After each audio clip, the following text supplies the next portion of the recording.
ವಿಶ್ವಕರ್ಮದ ಪೂರ್ವಭಾವಿ ಸಭೆಯಲ್ಲಿ ಹಾಜರಾಗಿರ್ತಕ್ಕಂಥ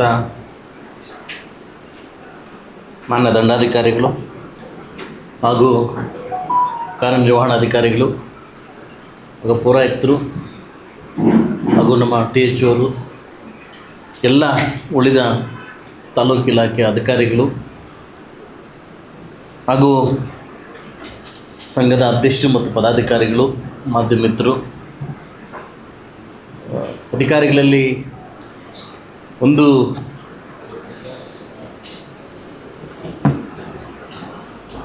ಎಚ್ಚರಿಕೆ ಮನವಿ ಏನಾದ್ರು ಅಂದ್ಕೊಳ್ಳಿ. ಈ ದೊಡ್ಡ ದೊಡ್ಡ ಕಮ್ಯುನಿಟಿಯವ್ರಿಗೆ ಮಾತ್ರ ಬೇಗ ಎಲ್ಲ ಅಫಿಷಿಯಲ್ಸ್ ಬರೋದು, ಈ ಚಿಕ್ಕ ಚಿಕ್ಕ ಕಮ್ಯುನಿಟಿಯವ್ರಿಗೆ ನಿಮ್ಮ ಇಷ್ಟ ಬಂದಂಗೆ ಬರೋದು. ನಾಡ ಹಬ್ಬಗಳ ಅಧ್ಯಕ್ಷರಾಗಿರ್ತಕ್ಕಂಥವ್ರು ನೋಡಿ, ಈಗ ತಾನೊಬ್ಬರು ಬಂದರು. ನಾಡ ಹಬ್ಬದ ಅಧ್ಯಕ್ಷರಾಗಿರ್ತಕ್ಕಂಥವ್ರು ನಾವೇನೋ ಮುಗಿಸ್ತೀವಿ, ಕಾಟಾಚಾರಕ್ಕೆ ಮುಗಿಸ್ತೀವಿ ಅನ್ನೋದು ನಂದು ಪರಿವಾರಿಯ ವಿಷಯ, ನನ್ನ ಆಡಳಿತದಲ್ಲಿ ಇಲ್ಲ ಅಂತ ನಾನು ಹೇಳೋಕ್ಕೆ ಇಷ್ಟಪಡ್ತೀನಿ. ಈಗಾಗಲೇ ಸರ್ವೇಶ್ವರ್ ಹೇಳ್ದಂಗೆ ಅದು ಶ್ರೀಧರ್ಗೂ ಗೊತ್ತಿದೆ. ಕಳೆದ 2 ವರ್ಷ ನನ್ನ ಜೊತೆಲಿದ್ದಾರೆ, ಗೊತ್ತಿದೆ. ಯಾಕಂದರೆ ತಾಲೂಕು ದಂಡಾಧಿಕಾರಿಗಳು ನನ್ನ ಜೊತೆ ಜಾಯ್ನ್ ಆಗಿ ಈಗ 1 ವರ್ಷ ಆಗಿರ್ಬೋದು, 2 ವರ್ಷಗಳಿಂದ ನನ್ನ ಜೊತೆಲಿದ್ದಾರೆ. ಯಾವುದೇ ಹಬ್ಬಗಳನ್ನು ತಾಲೂಕು ಆಡಳಿತ ವರ್ಗಗಳಿಂದ 25,000 ರೂಪಾಯಿ ಸರ್ಕಾರದಿಂದ ಕೊಟ್ಟರೂ ಉಳಿದ ಅಮೌಂಟನ್ನು ನನ್ನ ಜೋಬಿಂದ ಹಾಕಿ ಎಲ್ಲ ತಾಲೂಕು ಆಡಳಿತಗಳ ಒಂದು ಸಹಕಾರದಿಂದಿಗೆ ಯಾವೊಬ್ಬ ಜಾತಿ ಕೂಡ ಅವ್ರದ್ದೇ ಆಗ್ತಕ್ಕಂಥ ಜಾತಿ ಅವ್ರಿಗೆ ಇಂಪಾರ್ಟೆಂಟ್ ಆಗುತ್ತೆ.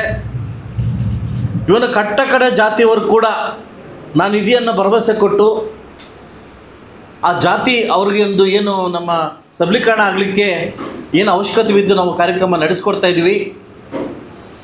ಈಗಾಗಲೇ ಕಳೆದ ವರ್ಷ ಕೂಡ ವಿಶ್ವಕರ್ಮ ಜಯಂತಿ ಓದಿರ್ತಕ್ಕಂಥ ಮಕ್ಕಳಿಗೆ ಪುರಸ್ಕಾರ ಕೊಡ್ತಕ್ಕಂಥ ಒಂದು ಸಭೆಯಿಂದ ಹಿಡಿದು ಏನು ನಾವಿದ್ದೀವಿ ಅನ್ನೋ ಒಂದು ವ್ಯಾಖ್ಯಾನ ಮುಖಾಂತರವಾಗಿ ಎಲ್ಲ ನಮ್ಮ ತಾಲೂಕು ಅಧಿಕಾರಿಗಳು ಸೇರಿ ಇವಾಗ ಕೆಳಗಡೆಯಿಂದ ಹಿಡಿದು ದೊಡ್ಡ ಮಟ್ಟಕ್ಕೆ ಜಾತಿ ಕಾರ್ಡ್ ಕೂಡ ಅವ್ರ ಹಬ್ಬಗಳಿಗೆ ಅಷ್ಟೇ ಪ್ರಾಮುಖ್ಯತೆ ಕೊಡ್ತಕ್ಕಂಥ ಕಾರ್ಯಕ್ರಮವನ್ನು ನಾವೇನು ಮಾಡ್ತಿದ್ದೀವಿ. ಈ ಕಾರ್ಯಕ್ರಮ ಕೂಡ ಕಳೆದ ವರ್ಷ ನಾವೇನು ಕೂತ್ಕೊಂಡು ಮಾತಾಡಿದ್ವಿ, ನೀವೇನು ನನಗೆ ಮನವಿ ಕೊಟ್ಟಿದ್ರಿ, ಆ ಮನವಿ ಆಧಾರದ ಮೇಲೆ ಇಲ್ಲಿ ನಾವು ನಿಮ್ಮ ಚೌಲ್ಟ್ರಿ ಕಟ್ಟಲಿಕ್ಕೆ, ಭವನ ಕಟ್ಟಲಿಕ್ಕೆ ಜಾಗ ಕೊಡಬೇಕು, ತಾಲೂಕು ಆಡಳಿತ ಜೊತೆಲೇ ನಾನು ಕೂತು ಮಾತಾಡಿ ಜಿಲ್ಲಾಧಿಕಾರಿಗಳಿಗೆ ಮನವಿಗೆ ತಂದು ಈಗಾಗಲೇ 9 ಏನು ನಮ್ಮಲ್ಲಿ ಭವನಗಳಿಲ್ಲ, ಭವನ ಕಟ್ಟಲಿಕ್ಕೆ ನನ್ನ ಒಂದು ಕ್ಷೇತ್ರ ಅಭಿವೃದ್ಧಿ ಅಮೌಂಟಿಂದ ಕೊಡಲಿಕ್ಕೆ ಕೂಡ ನಾನು ತಯಾರಾಗಿ ಕೂಡ ಈ ಕಾರ್ಯಕ್ರಮ ನಡೆಸಬೇಕು, ಇದನ್ನು ಮಾಡಬೇಕು. ಇದರಿಂದ ನಾನು ಕೂಡ ಬೆಳಗ್ಗೆ ಎಲ್ಲರ ಜೊತೆ ಮಾತಾಡಿದ್ದೀನಿ. 17ನೇ ತಾರೀಕು ನಮಗೆ ಟೈಮ್ ಉಂಟು. 17ಕ್ಕೆ ಈ ಕಾರ್ಯಕ್ರಮ ಮುಗಿಸೋಣ. ಮುಗಿಸಿ ಯಾವ ಚೌಲ್ಟ್ರಿದಲ್ಲಿ ಮಾಡಬೇಕು, ಏನು ಮಾಡಬೇಕು ಅನ್ನೋ ಕೂತು ಮಾತಾಡಿ ಯಾವ ರೀತಿ ಸಿದ್ಧತೆ ಮಾಡ್ಕೊಬೇಕನ್ನೋದು ನೀವೆಲ್ಲ ಸಿದ್ಧತೆ ಮಾಡ್ಕೊಳ್ಳಿ. ನಮ್ಮ ತಾಲೂಕು ಆಡಳಿತ ಕಡೆಯಿಂದ ಏನೇನು ಬೇಕೋ ಎಲ್ಲ ವ್ಯವಸ್ಥೆಯನ್ನು ಮಾಡಿಕೊಡ್ತೀನಿ. ಹಾಗೂ ನಾನು ಒಂದು ಮನವಿನ ಮಾಡ್ತೀನಿ ನಿಮ್ಮ ಹತ್ರ, ಯಾವುದೇ ಕಾರಣಕ್ಕೂ ಪಂಚಾಯತಿ ಲೆವೆಲ್ ಪಲ್ಲಕ್ಕಿ ಬರೋದು ಬೇಡ. ನಾನು ಹೇಳ್ತೀನಿ ಅದಕ್ಕೇನು ರೀಸನ್ ಹೇಳ್ತೀನಿ. ಒಂದು ಹೋಬಳಿ ಮಟ್ಟಕ್ಕೆ ಒಂದು ಕಮಿಟಿ ಮಾಡಿಕೊಂಡು ಆ ಹೋಬಳಿ ಮಟ್ಟಕ್ಕೆ ಒಳ್ಳೆ ಅವರಿಗೆ ಒಂದು ಇದು ಕೊಟ್ಟು ಹೋಬಳಿ ಕಡೆಯಿಂದ ಒಂದು ಪಲ್ಲಕ್ಕಿ ಬನ್ನಿ ಅಂತ ಕರೆದು, ಲಾಸ್ಟ್ ಟೈಮ್ ನಾನು ಏನು ಹೇಳಿದೆ, ನಮ್ಮ ಏನು ಯಾದವ ಕಮ್ಯುನಿಟಿ ಅವ್ರಿಗೆ ಹೇಳಿದೆ, ದಯವಿಟ್ಟು ಪಲ್ಲಕ್ಕಿ ಬೇಡ, ಎಲ್ಲ ಒಂದು ಹೋಬಳಿ ಕಡೆಯಿಂದ ದೊಡ್ಡ ಪಲ್ಲಕ್ಕಿ ತರ್ರಿ ಸಾಕು ಅಂತ ಹೇಳಿದೆ. ಪಲ್ಲಕ್ಕಿ ಮಾತ್ರ ಬರ್ತದೆ, ಬರೋ ಜನ ಇಲ್ಲ. ಪಲ್ಲಕ್ಕಿ ಓಡಿಸ್ಕೊಂಬರ್ತಕ್ಕಂಥ ಟ್ಯಾಕ್ಟರ್ ಡ್ರೈವರ್ ಒಬ್ಬ, ಇಡು ಪಲ್ಲಕ್ಕಿ ಹಿಡ್ಕೊಳ್ಳೋ ಒಬ್ಬ ಬಿಟ್ಟರೆ ಇನ್ಯಾರು ಜನ ಇರಲಿಲ್ಲ. ಇದೇನಾಗುತ್ತೆ ಅಂತಂದರೆ ಇದು ಎಲ್ಲೋ ಒಂದು ಕಡೆ ನಗಬಾಟ್ಲಿಗೆ ಈಡಾಗ್ತೀವಿ ನಾವು, ಅದಲ್ವಾ. ಒಂದೊಂದು ಹೋಬಳಿಯಿಂದ ಒಂದು ಕಮಿಟಿ, ತಾಲೂಕು ಕಮಿಟಿ ಒಂದು, ಹೋಬಳಿ ಕಮಿಟಿ ಒಂದು ಕಮಿಟಿ ಮಾಡಿಕೊಂಡು ಒಂದು ಅದ್ದೂರಿಯ ಕಮಿಟಿ ಮಾಡುವಾಗ ಆ ಕಮಿಟಿ ಮುಖಾಂತರವಾಗ ಪಲ್ಲಕ್ಕಿ ಕರ್ಕೊಂಬಂದ್ರೆ ಅದಕ್ಕೊಂದು ಗಾಂಭೀರ್ಯತೆ ಒಂದು ಕಾಣ್ತದೆ. 30 ಪಂಚಾಯತಿಗೆ 30 ಪಲ್ಲಕ್ಕಿ ಬಂದ್ಬಿಟ್ರಲ್ಲ, ನಮ್ಗೆ ಜನ ಬರಬೇಕು, ಹೌದಾನೆ. ಆ ಒಂದು ಕಮ್ಯುನಿಟಿದಲ್ಲಿ ಅದೊಂದು ನಮ್ಮಲ್ಲಿ ಅದು ಜಾಗೃತಿ ಮೂಡಬೇಕು. ಅದು ಬಿಟ್ಟು ನಾಗರೆಡ್ಡಿ ಅಂದ್ಬಿಟ್ಟು ಪಲ್ಲಕ್ಕಿ ಬಂದರೆ ಆಗೋದಿಲ್ಲ. ಅದರಿಂದ ನಾನು ಹತ್ರ ಮಾತಾಡ್ತಾ ಇದ್ದೆ, ಈ ಸರಿ 30 ಪಲ್ಲಕ್ಕಿ ಬೇಡ, 6 ಪಲ್ಲಕ್ಕಿಗಳು, ಟೌನಿಂದ 1 ಪಲ್ಲಕ್ಕಿ, 7 ಪಲ್ಲಕ್ಕಿಗಳು, 7 ಪಲ್ಲಕ್ಕಿಗಳನ್ನ ತುಂಬ ಅದ್ದೂರಿಯ ಮಾಡಿ ಪಲ್ಲಕ್ಕಿ ತಂದು ನಿಲ್ಲಿಸಿ, 7 ಪಲ್ಲಕ್ಕಿ ನಿಲ್ಲಿಸಿ ಎಲ್ಲ ಊರುಗಳಿಂದ ತಾಲೂಕು ಕಮಿಟಿ ಹೋಗಿ ಒಂದು ಜಾಗೃತ ಮೂಡಿಸಿ, ಬನ್ನಿ ನಮ್ಮ ಹಬ್ಬ ಅಂತ ಕರ್ಕೊಂಬಂದು ನೀವೆಲ್ಲ ಕ್ರೋಢೀಕರಣ ಮಾಡೋದು ಈ ಹಬ್ಬಕ್ಕೊಂದು ಅರ್ಥ ಬರ್ತದೆ. ಈ ಹಬ್ಬಕ್ಕೊಂದು ಅರ್ಥ ಬರ್ತದೆ.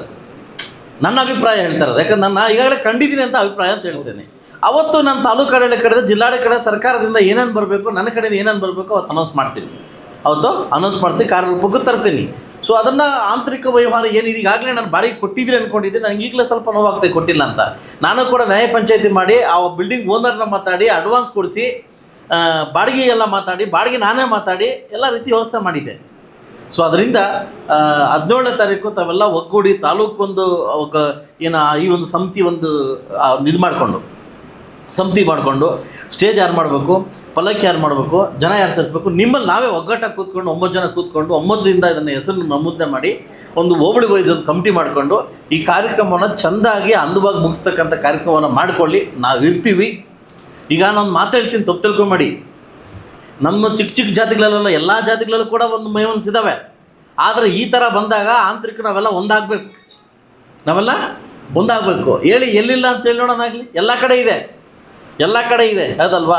ಸೊ ಅದರಿಂದ ನೀವೇನಿರ್ತಕ್ಕಂಥ ಚಿಕ್ಕ ಚಿಕ್ಕ ಕಮ್ಯುನಿಟಿಗಳು ದಯವಿಟ್ಟು ನೀವೆಲ್ಲ ಒಂದಾಗಿ ಜಾತಿನ ಒಂದು ಮಾಡಿಕೊಂಡು ಮುಂದಿನ ಬರ್ತಕ್ಕ ಪೀಳಿಗೆಗೆ ನೀವೆಲ್ಲ ಎಕ್ಸಾಂಪಲ್ ಆಗಬೇಕು, ನೀವೆಲ್ಲ ಒಂದಾಗಬೇಕಂತ ನನ್ನ ಒಂದು ಮನವಿ.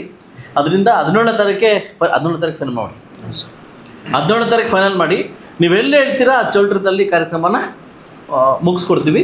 ಈಗಾಗಲೇ ಪಿತೃಪಕ್ಷದ ಎಲ್ಲ ಚೌಲ್ಟ್ರಲ್ಲೂ ಖಾಲಿ ಇದ್ದಾವೆ. 17ನೇ ತಾರೀಕು ಬೇಗ ಚೌಲ್ಟ್ರಿ ಬುಕ್ ಮಾಡಿಕೊಂಡು, ಇನ್ನು ನಾನು ನೆಕ್ಸ್ಟ್ ಮಂತ್ವರೆಗೂ ಅದು ಕೊಡೋಕ್ಕಾಗಲ್ಲ, ಅದು ಗುರುಭವನ ಕೊಡೋಕ್ಕಾಗಲ್ಲ, ಅದು ನೆಕ್ಸ್ಟ್ ಮಂತ್ ಆದಮೇಲೆ ಕೊಡ್ತೀವಿ ಅದಲ್ವಾ. ಯಾವ ಚೌಲ್ಟ್ರಿ ಬೇಕಾ ಬುಕ್ ಮಾಡಿಕೊಂಡು ಅದನ್ನು ಯಾವ ರೀತಿ ಮಾಡ್ಬೇಕು ಅನ್ನೋದನ್ನು ನೀವೊಂದು ಸಭೆ ಮಾಡಿಕೊಂಡು ನೀವೆಲ್ಲ ಕೂತ್ಕೊಂಡು ಸಭೆ ಮಾಡ್ಕೊಂಡು ನನಗೆ ಇಂಟಿಮೇಟ್ ಮಾಡ್ರೆ ಅದು ತಕ್ಕ ನಾವೆಲ್ಲ ನಡೆಸ್ಕೊಡ್ತೀವಿ. ಆಗ್ಬೋದಾ? ಅದಲ್ಲ, ಇದಾಗಿದ ತಕ್ಷಣ ಕೂತ್ಕೊಂಡು ನಾನು ಡೇಟ್ ಕೊಡ್ತೀನಿ, ಕೂತ್ಕೊಂಡು ಅದೇನಿದೆಯೋ ಅದನ್ನು ಸಮಸ್ಯೆ ಬಗೆಹರಿಸ್ತಕ್ಕಂಥ ಕರ್ತವ್ಯನ ನಾನು ಅದ್ಕೊತೀನಿ. ನಾನು ಅದನ್ನು ಮುಂದೆ ಆ ಸಮಸ್ಯೆ ಬರಬಾರ್ದು, ಕೋರ್ಟು ಕಚೇರಿ ತಿರುಗಾಡಬಾರ್ದು, ಅದನ್ನು ನಾನು ಅದು ರೆಡಿವೇರ್ಸ್ಕೊಡ್ತೀನಿ. ಇವತ್ತು ನಾನು ಮಾತು ಕೊಡ್ತೀನಿ, ಈ ಕಾರ್ಯಕ್ರಮ ಮುಗಿಸ್ಕೊಡಿ. ಆ ಕಾರ್ಯಕ್ರಮ ಮುಗಿಸಿದಾದ್ಮೇಲೆ next day, second day, third day ಕೂತ್ಕೊಂಡು ಇದನ್ನು ಸಮಸ್ಯೆ ಬಗೆಹರಿಸ್ಕೊಡ್ತೀನಿ. ಆಗ್ಬೋತಾನೆ? ಎಲ್ರಿಗೂ ಒಳ್ಳೆಯದಾಗಲಿ. ವೈಮನಸ್ಸು ಮಾಡ್ಕೊಳ್ತಕ್ಕಂಥ ವಿಚಾರ ಬೇಡ, ವೈಮನಸ್ಸು ಮಾಡ್ತಕ್ಕಂಥ ವಿಚಾರದಲ್ಲಿ ಬೇಡ. ಈಗ ನಮ್ಮ ಸರ್ವೇಶ್ವರ್ ಹೇಳ್ದಂಗೆ ಆಂತರಿಕ ವ್ಯವಹಾರ ಏನಿದೆ ಕೂಡ ಒಳಗಡೆ ಮಾತಾಡ್ಕೊಬೇಕು. ಬಹಿರಂಗವಾಗಿ ನಮ್ಮ ಎಲ್ಲಿ ಮೀಡಿಯಾ ಇದೆ, ಮೀಡಿಯಾಗೆಲ್ಲ ಹೋಗೋ ಥರ ಮಾತಾಡಬಾರ್ದು. ಯಾಕಂದರೆ ಎಷ್ಟೇ ನೋವುಗಳಿದ್ರು ಕೂಡ ದೊಡ್ಡವನಾದನೋ, ದೊಡ್ಡಸ್ತಿಗೆ ಆದನೋ, ಅಧ್ಯಕ್ಷನಾದನೋ, ಮಗುವಲ್ಲಿ ತಾಯಿ ಹೊಟ್ಟೆ ಹಿಂಗೆ ಹಾಕತ್ತಲ್ಲ ಹಂಗೆ ಹಾಕೊಂಡು ಹೋಗ್ಬೇಕಾಗ್ತದೆ. ನೋವಾಗ್ತದೆ, ಕೆಲವು ವಿಚಾರದಲ್ಲಿ ನೋವಾಗ್ತದೆ. ಅಷ್ಟೇ ನೋವು ತೋಡಿದಾಗ ತಪ್ಪುಗಳು ನಮ್ಮದು ಜಾಸ್ತಿ ಬರ್ತದೆ, ಇನ್ನೊಂದು ಕಡೆ ಆಗಿರ್ತದೆ. ಕೂತ್ಕೊಂಡು ಬಗೆಹರಿಸ್ಕೊಳ್ತಕ್ಕಂಥ ಜವಾಬ್ದಾರಿ ನಾವು ವಹಿಸ್ಕೊಬೇಕಾಗುತ್ತೆ. ಸೊ ಅದರಿಂದ ಇಲ್ಲಿ ಪಕ್ಷ ಭೇದ ಬೇಡ, ಜಾತಿ ಒಂದೇ ಮುಖ್ಯ ಆಗ್ತದೆ. ಸೊ ಅದೆಲ್ಲ ನಾವೆಲ್ಲ ವಿಶ್ವಕರ್ಮದವರು ಈ ಹಬ್ಬವನ್ನು ತುಂಬ ಜೋರಾಗಿ 17ನೇ ತಾರೀಕು ಆಚರಣೆ ಮಾಡೋಣ. ನಾನು ಮತ್ತೆ ಹೇಳ್ತಾ ಇದ್ದೀನಿ, ಅಲ್ಲೇನಾದರೂ 100-150 ಜನ ಸೇರೋದು ನಾನು ಸ್ಟೇಜ್ಗೆ ಬರೋಲ್ಲ. ನಾನು ಮೊದಲೇ ಹೇಳ್ತೀನಿ ಅವರೇ, 100-150 ಜನ 200 ಜನ ಸೇರಂಗಿದ್ರೆ ನನ್ನ ಕಾರ್ಯಕ್ರಮಕ್ಕೆ ಬರೋಲ್ಲ. ನೀವು ಮೊದಲೇ ಹೇಳ್ಬಿಡಿ. ಇಲ್ಲ ಸರ್ ಅಂದರೆ ಇಲ್ಲೇ ಬನ್ನಿ, ಊಟ ಗೀಟ ಎಲ್ಲ ಹಾಕ್ಬಿಟ್ಟು ಇಲ್ಲೇ ಮುಗಿಸ್ಕೊಡ್ತೀನಿ. ಹಾಂ